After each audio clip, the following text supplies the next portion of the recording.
Joining me now is Meeko Williams. He's a longtime activist on the ground in Detroit, water warrior. I've met you before, and yes. I was watching your video earlier. I mean, you've been exhaustively fighting the crooks in Detroit and elsewhere for years. A lot of people don't realize, they just assume, well, they had to have gotten rid of these emergency manager laws, right? No, they haven't. No, they did not. No, So, absolutely not. Thank you for having me on your show, Jordan. Yes, they have not removed Public Act 436. Public Act 436 is a law where if your city is struggling financially, or if it's going through any type of financial trouble, they are to the point an unelected czar, as you say, and this czar could be anyone that could overrule the local government, the local city authority, what are, as taxpayers, who we put in as our elected representatives, will have a big, just like this, they'll be censored. And so this unelected czar would make decisions. He could break unions. He could do what he or she, they could do whatever they want. And we have no control. As you said, Jordan, Governor Whitmer has not repealed Public Act 436. I just tried to get at her at one of these meetings. Governor Whitmer did her wave. She did a wave and she just walked out. You know, she talked to a few people, but no one won't ask her this one question. When are you going to repeal Public Act 436, which is over Black cities, African-American communities, and also there are laws within the United States of America that are similar to Public Act 436. It's just called under local fiscal stability. Right. And by the way, Democrats have complete control in Michigan right now. Yes, they do. For the first time in a long time. That's the correct. Governor, both houses of the state assembly. And the fact that they haven't repealed this, are you noticing that Republicans are becoming more extreme in this country? So if and when Republicans retake control in Michigan and this law is still in the books, who's to say they're not going to do this again in Detroit or Flint or, you know, name your cat or Pontiac or Flint got most of the attention because of the water crisis, but these emergency managers did a number on Detroit, and I believe illegally forced you into bankruptcy and stole the few public assets Detroit had.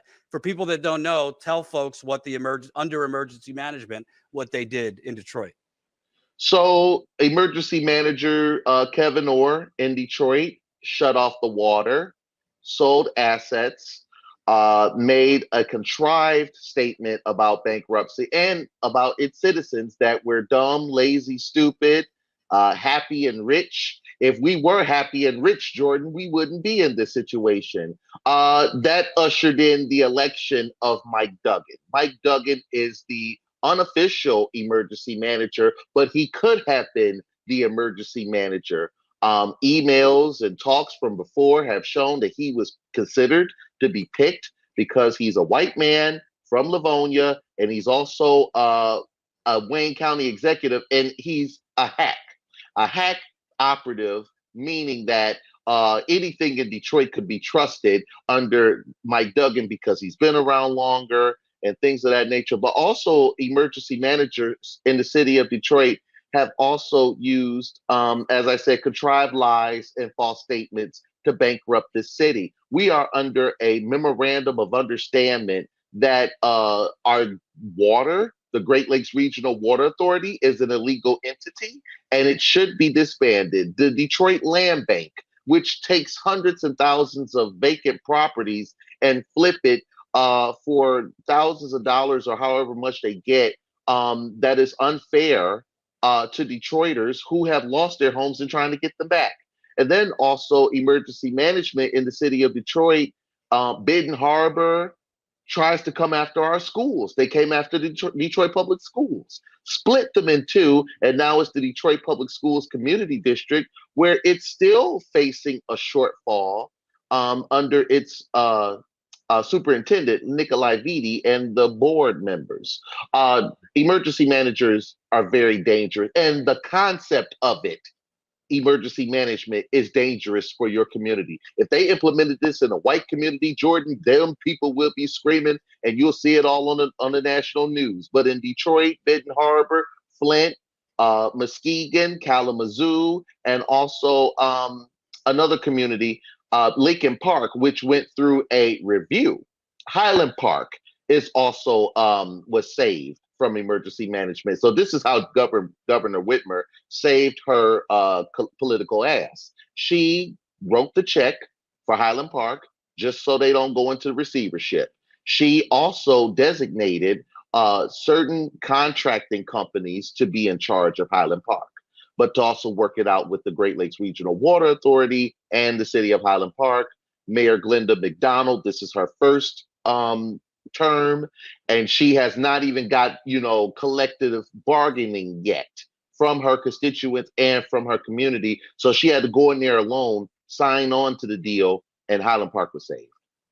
And something that people need to realize, because this is not just a Michigan thing, they brought in this emergency manager to Detroit, Kevin Orr.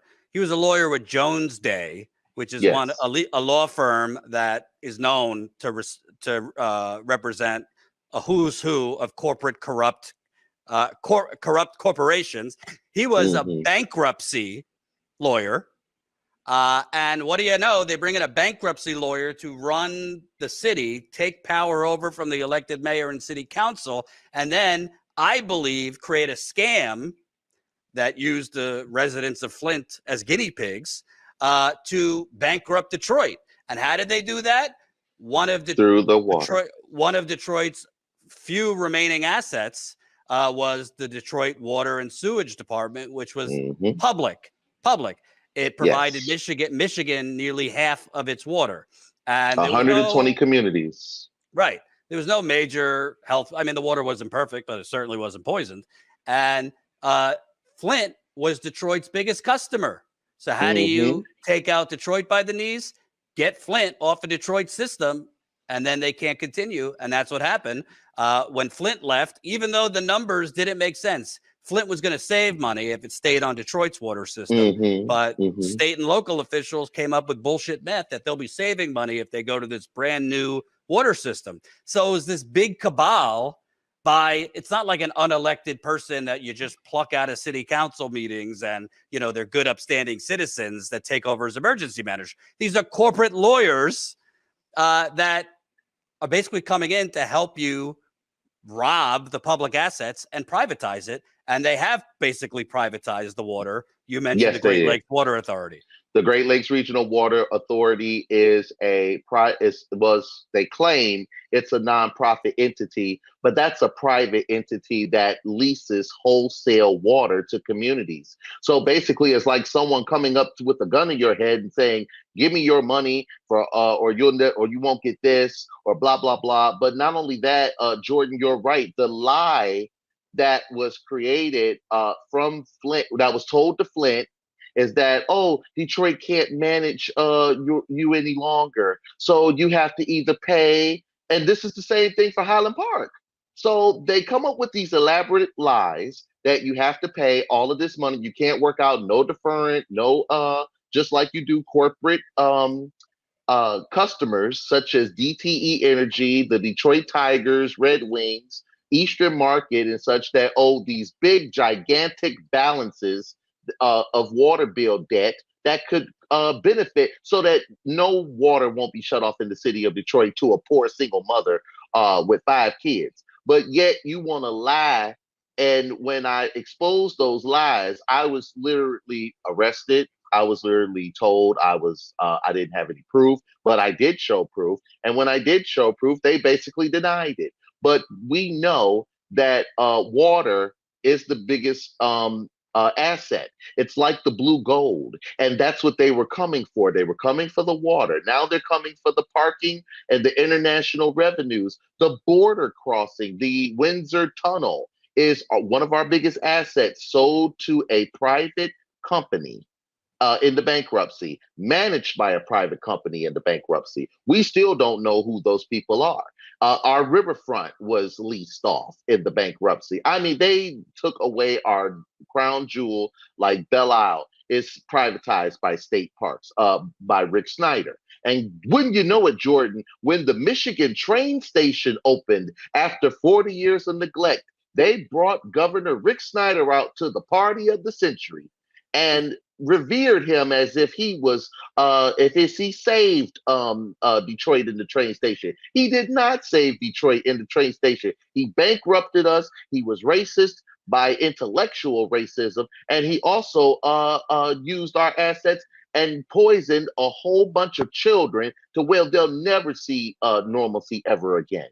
So no, we have got to let people know that you have got to resist whenever your government is talking all of these things and lying to you. You have got to press harder for the truth. But I'm also going to tell people, don't encourage emergency management. You think it may work out for your community, but it is a dangerous slope to slide on. And when you don't like something that's going to happen that could impact you and your family or impact your community, then you're going to be just like us, stuck in the same boat, can't get no answers, can't get no accountability. And, you know, if Governor Whitmer does see this episode, she should repeal Public Act 436 because she's a Democrat. You know, I'm curious because I know people in Flint were super excited when she got elected, because you got to think that a Democrat would do better than Rick Snyder, who poisoned them and covered it up. And I know Detroit people thought, you know, she would do better. Well, right now, I mean, Democrats always are banking for them to win Michigan. They have to bring out black voters in Detroit, in Flint, elsewhere. And polls are showing decreasing black support for Biden, more black support for Trump. Obviously, you don't speak for all black people, but I would have to think that what we're talking about, part of this deflated enthusiasm for Democrats is, don't tell me about democracy at stake when you haven't even repealed the most undemocratic thing in recent history in Michigan. So listen, a lot of people here in the city of Detroit are disenfranchised, are very upset, and anybody could get it. You know what I'm saying? Some black people would give Trump another chance. They still believe Kwame was innocent. He didn't do anything wrong. And Joe Biden is just giving lip service. And city of Detroit, we are so real. We will literally tell you the God honest truth. So if you're a performer, politician, or even so much as a circus act, don't come here to the city of Detroit thinking you can win everybody over, because you have a lot of skeptical voters out here, especially those that are claiming that Joe Biden has not done enough for the black community of the United States of America, but Donald Trump definitely ain't gonna do nothing for black people in the United States of America. So, you know, black people are very much on the fence, and we're on a line that if you want our votes, if you want our attention, and if you want our enthusiasm, you're gonna have to come down here. We're gonna have that hard conversation of talk with you. And you're gonna have to perform miracles, blessings. You're gonna have to walk on water just for black people here to vote for you, any one of them. And also from Detroit to Flint to Cleveland to Milwaukee to Philly, you name it. I mean, at the end of the day, they are making 10 to 15 blocks beautiful, gentrification, and leaving the rest of the city to fucking rot. And then they want to sell that to you as progress. Well, it's not progress. I've been to Detroit many times. Certain parts look great, and I would love to get a beer or a meal at. But if I drive 3 minutes down the road, it looks like third world countries in some places. And that doesn't seem to be, it's not improving under Republicans, but it's also not improving under the current governor. Can you talk about things that people need to know? The water issues, housing, crime, which happens when people are starving, inflation. Talk to me about what's going on the ground there that people need to know about. Well, first of all, you know, inflation, we can't find any jobs here. Cost of living has went up, can't find a house, don't have any type of schools that we can send our children to. It's so many issues here, Jordan. We might have to have another hour, but it's the one issue that is of our where are we going as African Americans? Who are we going? Who do we place our trust in? Because we can't get this through local and state. How is the federal going to help our lives? Do we even care about the federal? Because after a while, down here in the city of Detroit, you got Black people that are literally being thrown out of their houses, can't find housing, and have to force to move. And then you see these HGTV cookie cutter looking buildings that are going up to our tax abatements and subsidies being used to fund these things, and we're being locked out. We can't even attend the grand opening or the ribbon cutting ceremony. And, I see Gretchen Whitmer, the governor, Mayor Mike Duggan, and others all behind the ribbon cutting and saying this is going to be a future for all. It's not a future for all. I mean, because I can't afford any of these new high-rise buildings that they're building. And then everyone has saw the train station all across America, but half of those artists weren't from Detroit. And we have a whole legacy of artists here from Motown. Motown runs the world. And I could not believe that all of the artists, including Stevie Wonder, turned down Detroit. So we're just trying to fight to survive. We're just trying to fight to live. And, the more and more that these politicians that don't listen to us, that don't value us, or don't until it's election time, they're going to feel the funk come November when they get the bad news that they have been replaced. And the bottom line is, she's been in office for 6 years. She's term limited. She's term limited. So we're trying to figure out who's going to be the next governor right now. And they say it's Mayor Mike Duggan of Detroit. Oh, but I'm not sure how this is going to work because Mike Duggan, we live in a racist, segregated state, Jordan. So the West Michigan and all of those fellows over there, they're not going to confer with Mike Duggan because he's a white Democrat from Livonia, Detroit. We don't know what the political headwinds are going to do. We know Gretchen Whitmer is going to run for a national position. She might be with Biden, or she might campaign for president in 2028. This is what I'm hearing. But I mean, where we at right now, we're stagnated. We don't have Black leadership. One of the candidates for Chariton lost his signature battle.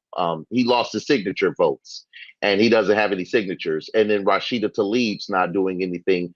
She'll do for her people, but she won't do for our people, and that's a problem. So, and Alyssa Slotkin is a both sides CIA agent, I believe. But she always wants to both sides everything, and I'm sick and tired of her. So we have literally no choices, no prominent decisions of what we're going to do collectively. So Black leadership in Detroit is in the toilet, Jordan. It is sinking down. You feel Rashida Tlaib isn't fighting the good fight for you? No. Even if she could say impeach the MFer, she could be on all levels, but she's not fighting for us, Jordan. She's fighting for Palestine and her people. She's doing for attending protests, but she wouldn't defend a Black woman being punched in the face by violent protesters at the 13th District Christmas party last year. Rashida has not done anything for the city of Detroit, yet she claims you see her on TV, you see her everywhere, but you don't see her right here with us. It's a problem.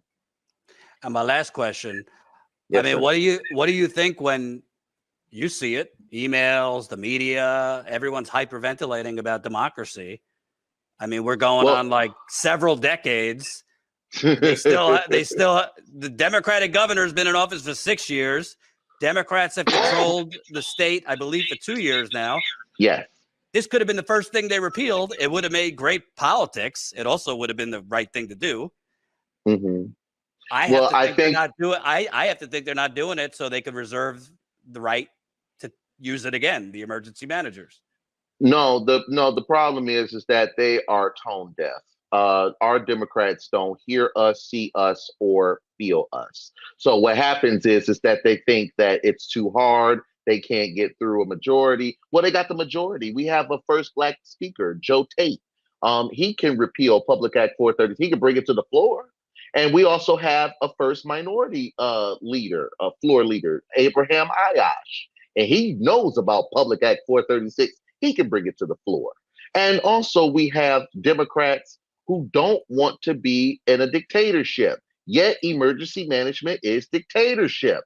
And so, you know, if you want to repeal, if you're so concerned about democracy, repeal Public Act 436 and get rid of those laws like that in similar communities. Because first of all, if Trump does get involved, he is going to have a dictatorship. I'm sorry, if Trump gets elected, there will be a dictatorship.